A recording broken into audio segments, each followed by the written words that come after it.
फरीदपुर नवादा बिलसंडी जान बचाने के लिए झोपड़ी में घुसी थी चारों बच्चियां, मौत ने मार दिया झपट्टा, कोयले जैसे हो गए थे शव। बरेली के फरीदपुर में शुक्रवार को दर्दनाक घटना हुई। यहां एक झोपड़ी में आग लग गई। आग की इस घटना में सगी बहनों समेत 4 बच्चियां जिंदा जल गई। तंग मकान की छत पर लुकाछिपी खेलते वक्त यह घटना हुई। मरने वाली चारों बच्चियां आपस में चचेरी और तहेरी बहनें हैं। बरेली के फरीदपुर में घर में आग लगी तो छत पर खेल रही मासूम बच्चियां नीचे उतरने की बजाय उस झोपड़ी में घुस गईं जिसमें भूसा भरा था। आग फैली तो आसपास रखा पुआल भी झोपड़ी की ओर गिर गया। लपटों के बीच घिरने के बाद उनको बचाव का कोई रास्ता नहीं सूझा। आखिरकार चारों मासूमों की जान चली गई। अनुसूचित जाति के रामदास का पूरा परिवार मजदूरी करता है। 70 वर्गगज के मकान में रामदास व उनके 4 बेटे अपने परिवार सहित गुजारा कर रहे थे। छत के ऊपर मिट्टी की दीवार खड़ी कर उसके ऊपर झोपड़ी डाली और उसमें भूसा भर दिया था। पास में ही पुआल की गैरिया लगा दी थी। वहीं पास में अमिताभ ने मिट्टी की छोटी दीवार बनाकर एक झोपड़ी डाल दी। इसमें वह परिवार सहित रहता था। उसी में उसकी पत्नी खाना भी बनाती थी। शुक्रवार को घर के सभी पुरुष मजदूरी करने चले गए थे। दोपहर में अमिताभ की पत्नी उपले पाथने चली गई। परिवार के कुछ लोग गांव में चल रहे भंडारे में चले गए थे।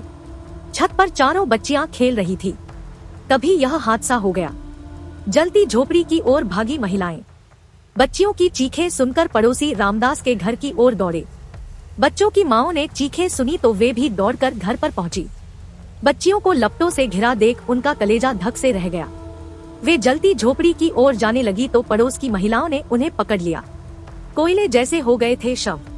पड़ोसियों के अथक प्रयास से जब तक आग बुझी तब तक सब कुछ राख हो चुका था। इसी दौरान दमकल व पुलिस टीम भी आ गई। टीम ने देखा कि 3 बेटियों के शव कोयले जैसे हो चुके थे, जबकि नीतू की सांसें चल रही थी। जिला अस्पताल में कुछ घंटे इलाज के बाद नीतू की भी मौत हो गई। मिलेगा 16 लाख मुआवजा। घटना की सूचना मिलते ही डीएम रविंद्र कुमार, एसएसपी घुले सुशील चंद्र भान सहित अन्य अफसर भी मौके पर पहुंच गए। डीएम ने कहा कि प्रति मृतक 4 लाख रुपए की दर से परिवार को कुल 16 लाख रुपए का मुआवजा शासन की ओर से जल्दी प्रदान किया जाएगा। चूल्हे से लगी होगी आग, सीएफओ चंद्रमोहन शर्मा ने भी मौके पर पहुंचकर पड़ताल की। बताया कि घटना के वक्त घर में चारों बच्चियां ही मौजूद थी, जिनकी मौत हो चुकी है। ऐसे में आग लगने के कारणों का अनुमान लगाना मुश्किल है। हालांकि छत पर भी चूल्हा रखा था जिस पर पहले खाना बना था। हो सकता है कि चिंगारी चूल्हे से ही उठी हो। विस्तृत जांच की जा रही है। झोपड़ी में आग, सगी बहनों सहित 4 बच्चियां जिंदा जली। बरेली के फरीदपुर थाना इलाके के गांव नवादा बिलसंडी में शुक्रवार दोपहर झोपड़ी में आग लगने से 4 बच्चियां जिंदा जल गई।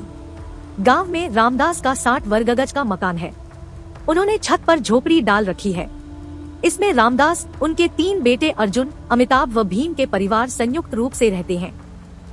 छत पर एक हिस्से में पुआल रखा था। दोपहर के वक्त किसी तरह पुआल में आग लग गई। उस वक्त परिवार के लोग बाहर गए थे। छत पर तीनों भाइयों की 4 बच्चियां लुकाछिपी खेल रही थी। आग से बचने के लिए चारों बच्चियां झोपड़ी में छिप गई। जलते पुआल ने झोपड़ी को भी चपेट में ले लिया। चारों मासूम लपटों से घिर गई। उनकी चीख सुनकर और लपटे देखकर परिजन और पड़ोसी दौड़े। उन्होंने किसी तरह आग बुझाई, लेकिन तब तक देर हो चुकी थी। प्रियांशी पुत्री भीम 5, मानवी पुत्री अमिताभ 3, नैना पुत्री अर्जुन 5 की जिंदा जलकर मौत हो गई। नीतू पुत्री अमिताभ 6 को गंभीर हालत में अस्पताल में भर्ती कराया गया। इलाज के दौरान शाम को उसने भी दम तोड़ दिया। डीएम और एसएसपी भी मौके पर पहुंचे। परिजनों को सांत्वना देते हुए हर संभव मदद का आश्वासन भी दिया।